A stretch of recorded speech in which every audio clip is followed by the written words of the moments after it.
Hello everyone, I hope आप सब बहुत बढ़िया होंगे। इस वीडियो में मैं आप सबके साथ शेयर करने वाला हूं कि कॉम्पिटिटिव एग्जाम्स जिनके अंदर आपसे quantitative aptitude, mathematics, logical reasoning जैसे टॉपिक से सवाल पूछे जाते हैं, वहां पर आप कौन सी ऐसी 5 निंजा टेक्निक्स का यूज करके तुक्का मार सकते हैं जिससे आपका आंसर 101% ठीक निकले। सबसे पहले कैटेगरी की ट्रिक पर आते हैं या टेक्निक पर आते हैं, तो ये टेक्निक हमारी लगती है टाइम वैल्यू ऑफ मनी के क्वेश्चंस पर। टाइम वैल्यू ऑफ मनी के क्वेश्चंस की अगर मैं बात करूं जो कि आपसे पूछे जाते हैं क्वांटिटेटिव एप्टीट्यूड के पेपर में या फिर मैथमेटिक्स के पेपर के अंदर, एमसीक्यू बेस्ड क्वेश्चंस जो होते हैं, वहां पर आपको एक चीज हमेशा याद रखनी है कि जब भी टाइम वैल्यू ऑफ मनी का कोई क्वेश्चन आएगा, अगर चारों ऑप्शंस में से कोई एक ऑप्शन आपको सबसे ज्यादा टेढ़ा ऑप्शन मिले, फॉर एग्जाम्पल आपको क्वेश्चन में पूछा गया है कि बताओ मैं इन्वेस्टमेंट कितने सालों के लिए करूं, 3 ऑप्शंस गिवन है 10 इयर्स, 12 इयर्स, 15 इयर्स और चौथा ऑप्शन प्रिसाइजली गिवन है 17.4 इयर्स। तो 95% ऑफ केसेस में वो चौथा जो प्रिसाइज आंसर आपको दे रखा है वही आपका आंसर होता है।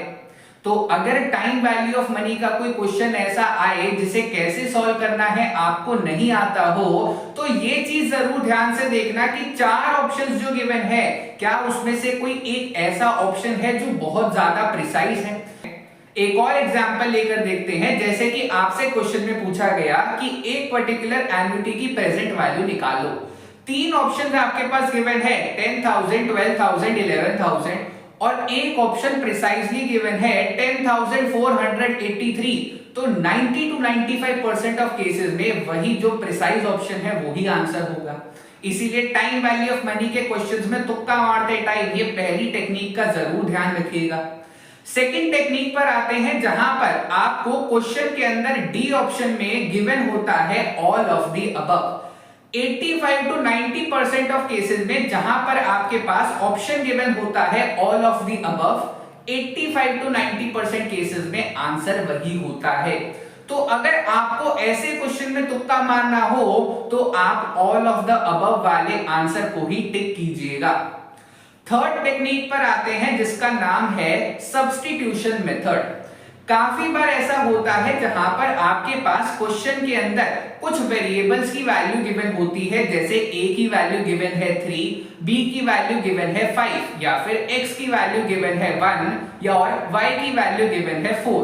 ठीक है, और आपसे क्वेश्चन में पूछा जाता है कि एक इक्वेशन का क्या आंसर आएगा ये बताओ। जैसे क्वेश्चन में पूछा गया कि बताओ 4x² + 3y² - 8 की वैल्यू क्या आएगी। तो यहां पर हम क्या करते हैं, सब्स्टिट्यूशन मेथड का प्रयोग करते हैं या इस्तेमाल करते हैं और ऐसे क्वेश्चंस में हम उन वेरिएबल्स की जो गिवन वैल्यू है उसे सब्स्टिट्यूट कर देते हैं जिस इक्वेशन की हमें वैल्यू निकालनी है, और उससे जो आंसर आता है वो ही हमारा ऑप्शन होता है करेक्ट। ठीक है, चौथी टेक्निक पर आते हैं जिसका नाम है option discard method. Option discard method अब हम ऐसे केसेस के अंदर यूज करते हैं जहां पर हमारे पास जो 4 ऑप्शंस गिवन है उससे रिलेटेड हमें एक इक्वेशन गिवन है, जहां पर लेफ्ट हैंड साइड में कोई वैल्यू गिवन है और राइट हैंड साइड में कोई वैल्यू गिवन है। सिंपल सा केस यहां पर आपको क्या करना है, जब भी ऐसा क्वेश्चन है जहां पर वेरिएबल्स की वैल्यू गिवन नहीं है, वेरिएबल्स की वैल्यू निकालनी है और इक्वेशन कोई हमारे पास गिवन है, तो वहां हम ऑप्शन डिस्कार्ड मेथड यूज करते हैं, जहां पर वेरिएबल्स की जगह हम चारों ऑप्शंस को यूज करते हैं और जिस ऑप्शन से हमारी इक्वेशन सैटिस्फाई हो जाती है वो हमारा आंसर होता है।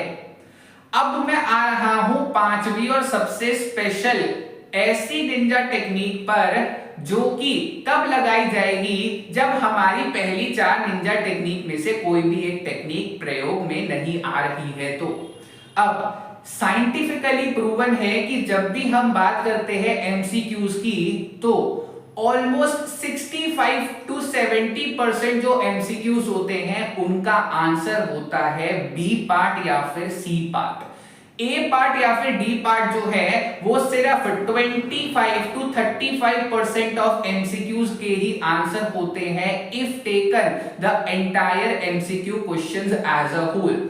तो अगर आपको एट द एंड तुक्का मारना ही हो तो ऑप्शन बी या ऑप्शन सी में से एक मारना, बिकॉज 65 to 75% चांसेस हैं कि आंसर उन्हीं दोनों ऑप्शंस में से एक होगा।